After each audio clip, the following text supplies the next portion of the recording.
Проект забранява разпъването на палатки и в планините.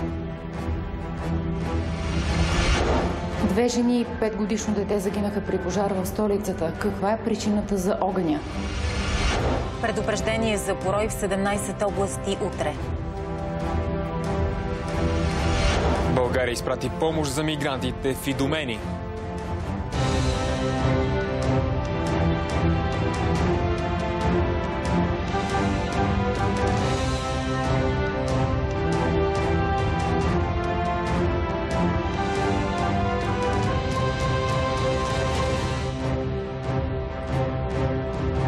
Добър вечер, вие сте с BTV новините в 19. Аз съм Лиляна Боянова.